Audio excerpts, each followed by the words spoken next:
হুজুর কইতে এলো রে। হায় হায়, হুজুরে লেগে গেল রে। এই নাম নাম নাম নাম। এই হুজুর, আপনি কি চোখ নাই, দেখেন না? হুজুর সরি সরি, আপনার লাগে নাই তো? না বাবা, আল্লাহ রক্ষা করেছেন। তোমরা এত তাড়াহুড়া করে কোথায় যাচ্ছিলে?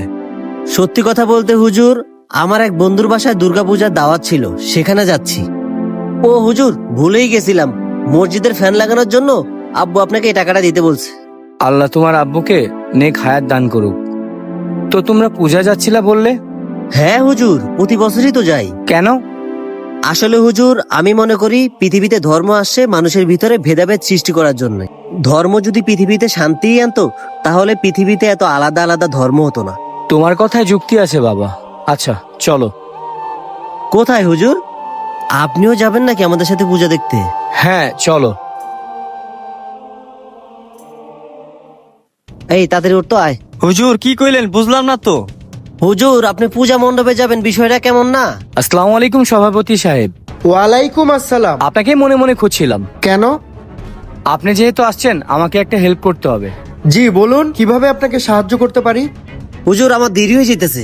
আরে দাঁড়াও। থাকেন, আমি গেলাম। আরে দাঁড়াও। এ ভাই, একটু এদিকে আসেন তো।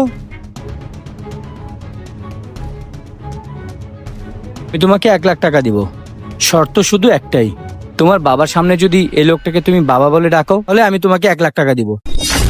হুজুর, আপনার কি মাথা খারাপ হয়ে গেছে? আমার বাবার সামনে মাত্র 1 লাখ টাকার জন্য এই লোকটাকে আমি বাবা বলে ডাকবো? কেন পারবা না বাবা?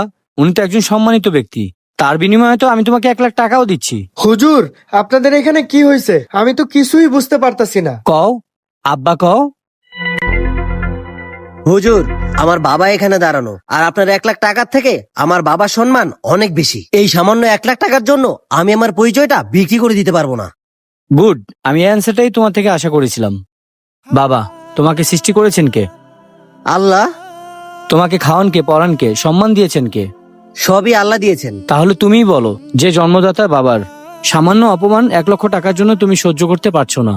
যে মহান আল্লাহ, যিনি তোমাকে অস্তিত্ব দিয়েছেন, তার সাথে যেখানে অংশীদার বানানো হয়, যেখানে তার সমকক্ষ দাঁড় করানো হয়, সেখানে তুমি আনন্দ করতে যাচ্ছিলে, ফুর্তি করতে যাচ্ছিলে। তুমি যেমন 1 লক্ষ টাকার জন্য অন্য কাউকে বাবা বলতে রাজি নাও, কারণ এটা তোমার বাবার প্রতি বিশ্বাসঘাতকতা করা, ঠিক তেমনি একজন মুমিনের আত্মসম্মানে বাধা দেয়, যেখানে আল্লাহ তাআলার সাথে শিরক করা। শিরক হচ্ছে পৃথিবীর সবচেয়ে বড় গুনাহ, আর সেখানে তুমি আনন্দ ফুর্তি করতে যাচ্ছ।